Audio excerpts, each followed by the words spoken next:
जय हिंद साथियों, राज क्लास में आप सबका स्वागत है। तो साथियों, आज की इस वीडियोस में हम बात करेंगे बिहार बोर्ड क्लास 10th की जो स्टूडेंट है उन्हीं के लिए। साथियों, ये वीडियोस बहुत ही महत्वपूर्ण है। तो इस वाली वीडियोस में हम बात करेंगे क्लास जो 10th है, तो क्लास 10th का है, इसी का बात करेंगे हम लोग।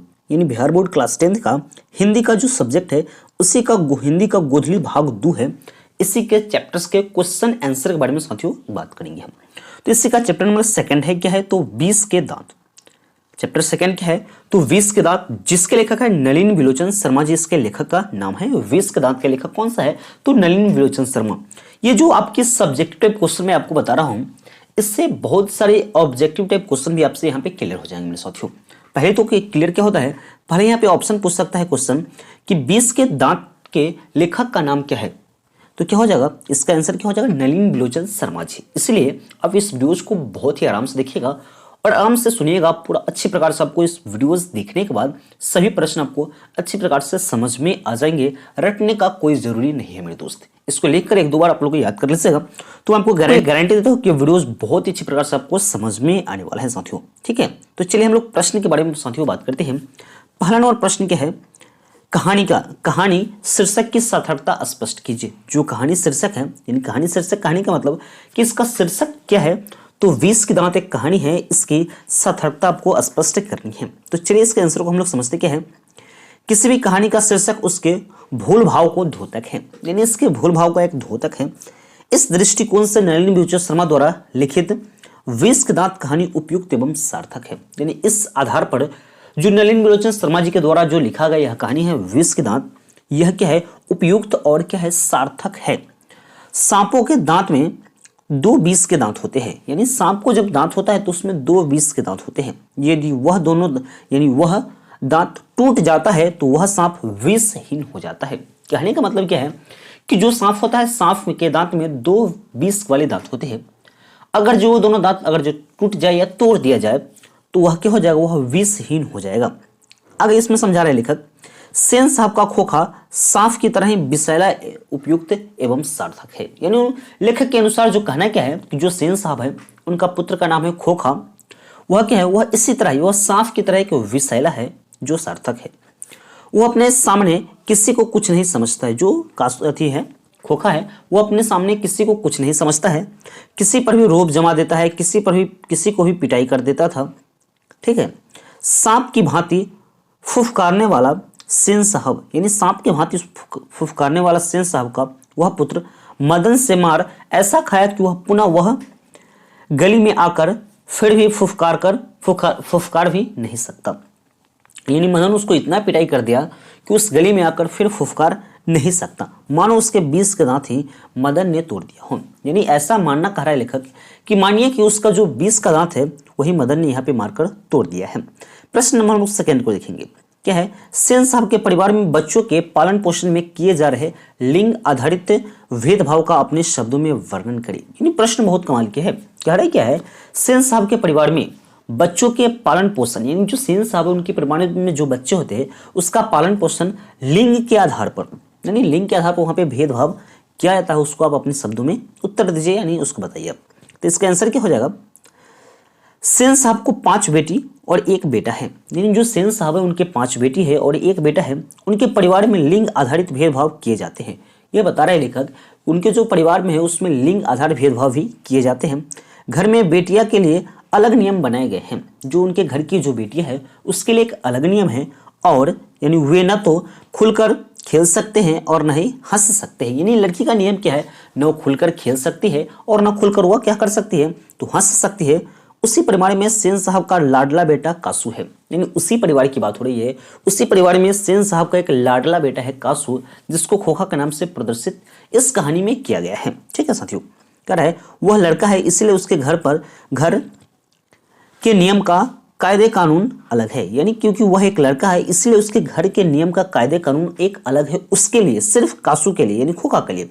खोखा किसी भी सामान को तोड़ सकता है, वह किसी भी सामान को तोड़ सकता है, किसी आदमी पर हाथ छोड़ सकता है। उसके जो बेटे हैं घर के किसी सामान को तोड़ सकता है और किसी भी व्यक्ति पर वह हाथ छोड़ सकता है। इसके लिए उसे डांट की वजह क्या मिलता है, तो उसको प्यार मिलता है। ठीक है, सेकंड का हो गया। थर्ड नंबर यहाँ पे प्रश्न क्या है, खोखा किन मामलों में अपवाद था। यानी खोखा जो अपवाद है, लेकिन किन मामलों में अपवाद है उसी के बारे में साथियों आपका यह प्रश्न पूछ रहा है। तो इसके आंसर क्या है, ये क्वेश्चन बहुत ही महत्वपूर्ण है साथियों। आपके बोर्ड एग्जाम के लिए हर एक साल लगभग ये क्वेश्चन लगभग पूछते ही रहते मेरे साथियों। ठीक है, चलिए इसका आंसर को हम समझेंगे। खोखा जीवन के नियमों का अपवाद था, यानी खोखा जीवन के नियमों का अपवाद।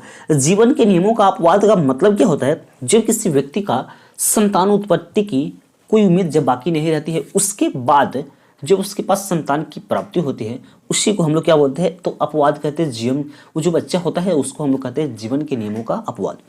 कहा है कि क्योंकि उसका आविर्भाव यानी जन्म तब हुआ था जब सेन साहब को बेटे की कोई उम्मीद बाकी नहीं रह गई थी। बता रहे हैं यहाँ पे कि उनका खोखा का जन्म तब हुआ जब सेन साहब के बेटे होने की उम्मीद साफ गायब हो गई थी, यानी खत्म हो गई थी। इसी प्रकार वह घर के नियम का भी अपवाद था। घर में वह किसी भी वस्तु को तोड़ सकता था अथवा किसी भी व्यक्ति पर हाथ छोड़ सकता था, लेकिन घर में इस अपराध के लिए उसे दंड के बजाय प्यार मिलता था। वो किसी को पीट सकता था, लेकिन घर में उसको दंड के बजाय क्या मिलता था, उसको लाड़ प्यार वहां पे ज्यादा दिया करता था। क्वेश्चन नंबर 4 क्या है, क्या है, सेन दंपति खोखा में कैसी भावनाएं देखते थे और उन भावनाओं के लिए उन्होंने उसकी कैसे शिक्षा तय की थी। कह रहा है कि जो सेन साहब है, सेन दंपति खोखा में कैसी भावना देखते थे और उसके संभावना के अनुसार उन्होंने उसकी शिक्षा किस तरह से तय की थी। इसी प्रश्न को हम लोग समझेंगे आंसर को। क्या कहा है, सेन दंपति खोखा में इंजीनियर बनने की संभावना देखते थे। उन संभावनाओं के लिए उसे ट्रेनिंग भी वैसे ही दी जा रही थी, यानी वो अपने बेटे में इंजीनियर होने की संभावना को देखते थे, और जब संभावना को देख रहे तो उसी प्रकार से उसकी ट्रेनिंग जो होती है, उसकी तालीम उसी प्रकार से वह तालीम दिया करते थे। सेन परिवार खोखा को इंजीनियर बनाने के लिए बचपन से ही कारखाने में बढ़ई मिस्त्री को बुलाकर 1-2 घंटे ठोक पीट करना सिखा रहे थे, ताकि बच्चों की उंगलियां अभी 2 औजार से वाकिफ हो जाएगी तथा आगे चलकर यह एक बड़ा इंजीनियर बने। इस तरह से वह तालीम अपने बच्चों को दिया करते थे। प्रश्न नंबर यहाँ पे 6 आता है। क्या कह रहा है, सेन साहब के और उनके मित्रों के बीच क्या बातचीत हुई और पत्रकार मित्र ने उन्हें किस तरह उत्तर दिया।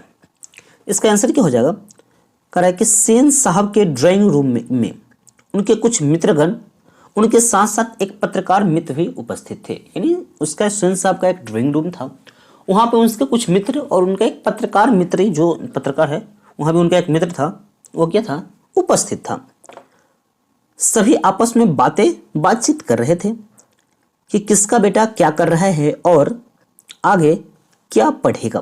तो ये भी बात हो रही है कि किसका बेटा क्या करेगा और आगे किस चीज की पढ़ाई वह पढ़ेगा। सेन साहब ने तो बिना पूछे ही अपने खोखा को इंजीनियर बनने की बात कर डाली।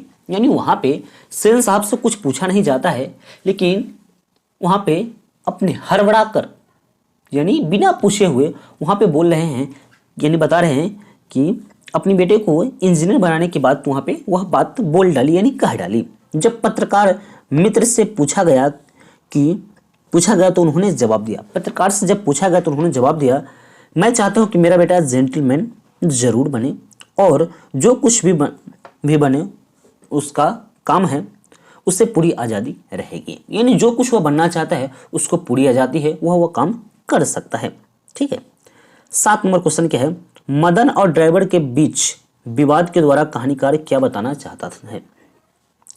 आंसर हो जाएगा, मदन और ड्राइवर के बीच विवाद के माध्यम से कहानीकार बताना चाहता है कि जिस व्यक्ति की जैसी संगत होती है उसके मनोवृत्ति भी वैसी हो जाती है। सही बात है, जैसी संगत वैसी रंगत होती है मेरे दोस्त।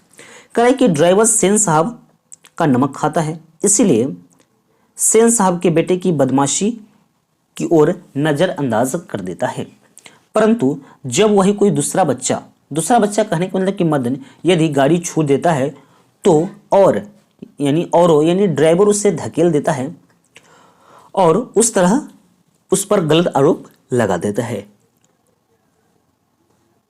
प्रश्न हो गया यहाँ पे 8 नंबर प्रश्न आता है, कासू और मदन के बीच के झगड़े का क्या कारण था। इस प्रसंग के द्वारा लेखक क्या दिखाना चाहता है, यानी इसके बीच का क्या कारण था, उसको क्या दिखाना यहाँ पे चाहता है लेखक।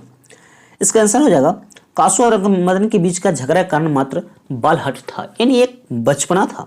ठीक है, यदि मदन ने कासू के गाड़ी को स्पर्श करने का अधिकार नहीं तो कासू के मदन को लट्टू नचाने का अधिकार नहीं है। यानी कह रहा है कि इसका गाड़ी छूने का अधिकार उसका नहीं है तो उसका भी लट्टू नचाने का अधिकार इससे भी नहीं है, यहाँ पे बताया है। लेकिन कासू रोब दिखाकर लट्टू नचाना चाहता है, जो मदन के विचार से गलत था। यानी बात सही है कि भाई जब आप सामान किसी को दोगे तब ना कोई दूसरा सामान भी आपको देगा खेलने के लिए, लेकिन यहाँ पे जब जबरदस्ती वाली बात आती है तो यह बात तो गलत, यहाँ पे विचार गलत था।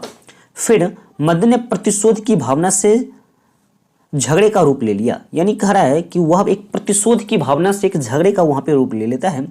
इस प्रसंग के द्वारा कहानीकार दर्शाना चाहता है कि बच्चों में भी प्रतिशोध की भावना होती है। बच्चों में यह ज्ञान नहीं होता कि कोई बच्चा बड़े बाप का बेटा है, यानी बच्चों में यह ज्ञान नहीं होता है कि बड़े बाप का बेटा कौन सा बच्चा है, ये वह वैसी ज्ञान उसमें नहीं होनी चाहिए और नहीं भी होती है।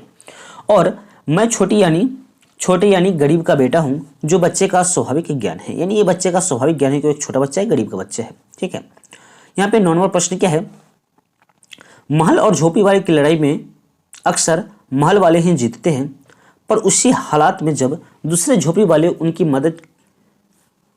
मदद अपने ही खिलाफ करते हैं। लेकिन इस कथन के कहानीकार का उदाहरण क्या स्पष्ट कीजिए। तो इस प्रश्न को, इसके आंसर को आप सटीक तरीके से समझिएगा, बहुत अच्छा आंसर है, यहाँ पे समझिएगा क्या है। महल और झोपड़ी वाले में अक्सर लड़ाई अर्थात कासू और मदन की लड़ाई में मदन के अन्य मित्रों ने कासू की मदद की। यानी मदन और कासू की जब लड़ाई होता है तो मदन का मित्र ही मित्र मदन को मदद नहीं किया, वो किसका मदद कर दिया, यहाँ पे कासू का मदद किया। यहाँ पे एक परिमाणतः कासू यानी जिसको एक कासू यानी महल वाला हारता है यदि मदन के मित्र बालक कासू की मदद करता है तो कासू ही जीतता है।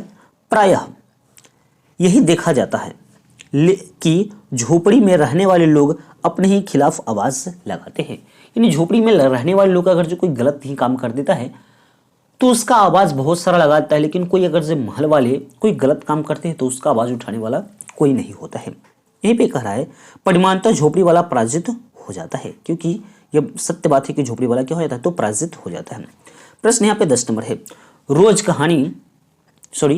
रोज अपने बेटे मदन की पिटाई करने वाला गिरधर मदन द्वारा कासू की पिटाई करने पर उसे दंडित करने के बजाय अपनी छाती से लगा देता है, ऐसा बताने के कह रहा है। तो अब इसका आंसर हो जाएगा, चूंकि सेन साहब ने गिरधर को बेवजह नौकरी से निकालकर खाली करने का आदेश दिया, यानी उसको कह रहा है कि अपने यहाँ से निकल जाओ, अपना घर खाली करने का वहां पे आदेश दिया। जो गिरधर के साथ अन्याय हुआ था, गलती कासू ने किया, दंड कासू को मिला। यानी कासू जो गलती करता उसको दंड देना उचित है। सेन साहब ने गिरधर के साथ जो अन्याय किया, यानी उसके पिता के साथ अन्याय किया, उनका दंड सेन साहब को मिलना चाहिए था। यानी अगर सेन साहब अगर जो वह दंडित कर रहा है, गलत आदमी को दंडित कर रहे तो बात गलत है, यही यहाँ पे बताना चाहते हैं। गिरधर सेन को दंडित कर सकता है, यानी जो गिरधर है वह सेन साहब को दंडित कर सकता है, लेकिन वह ऐसा कर रहा है, लेकिन वह वैसा नहीं कर सका। चूंकि मदन ने कासू पीटकर उचित किया, क्योंकि मदन ने कासू को पीटकर एक उचित बात की यहाँ पे, इसलिए वो अपने बेटों को छाती से लगाकर उचित कार्य के लिए सहारना जाहिर करता है। यहाँ पे मदन, यहाँ पे गिरधर यहाँ पे 11 नंबर प्रश्न क्या है, सेन साहब मदन कासू और गिरधर का चरित्र चित्रण करें। यहाँ पे हम सभी के चरित्र को बारी बारी से चित्रण करेंगे मेरे साथियों। चलिए पहला हम लोग सेन साहब के बारे में चित्रण करते हैं। संभावना को सहेजने वाले हैं सेन साहब, इसलिए अपने पुत्र को इंजीनियर होने की संभावना देखते हैं, यानी हमेशा संभावना को सहेजने वाले हैं। ठीक है, उनकी पुत्रियां सभ्य सुशील और फायदे से काम करने वाली है। उनकी जो पुत्रियां है फायदे से बिना फायदा कोई काम करती नहीं है, परंतु शिक्षा दीक्षा की चर्चा कभी नहीं करते हैं। इससे स्पष्ट होता है कि सेन साहब बेटा बेटी में भेदभाव मानते हैं, जो उचित नहीं है। सेन साहब को धन का अहंकार है, इसलिए निर्दोष गिरधर को नौकरी से निकाल देता है। आगे हम लोग मदन के बारे में समझेंगे। मदन एक गरीब बाप का बेटा है, लेकिन सामान्य बालकों की तरह उसमें भी मानसिकता है, इसलिए सेन साहब के ड्राइवर को बार बार मारने के लिए झपटता है। सामान्यतः बालक की सामान्य बालक की तरह उसमें भी ईर्ष्या, द्वेष और बदले की भावना जगती है, इसलिए वह सेन साहब के खोखा को पीटने की कोशिश करता है। अब काशी के बारे में देखेंगे। क्या है? कासू सेन साहब का इकलौता बेटा है। सेन साहब के दुलार में वह बिगड़ता जाता है। पिता की तरह उसमें भी अहम की भावना पनप जाता है, इसीलिए तो वह लट्टू नचाने के लिए रूप से मांगता है। वह नटखट भी है, जिसके कारण उसे तोड़फोड़ में अधिक मन लगता है। उसमें स्वाभिमान भी है, इसलिए वह मदन के साथ लट्टू नहीं देने पर झपड़ उलझ जाता है। इसके बाद गिरधर के बारे में समझेंगे। गिरधर एक मध्यवर्गीय तथा ईमानदार और वफादार कर्मचारी है। मालिक के ने गलत निर्णय को भी आसानी से स्वीकार करता है, यानी मालिक के वो गलत निर्णय को भी आसानी से स्वीकार करता है। गिरधर उचित जानते हुए भी मदन की पिटाई कर देता है।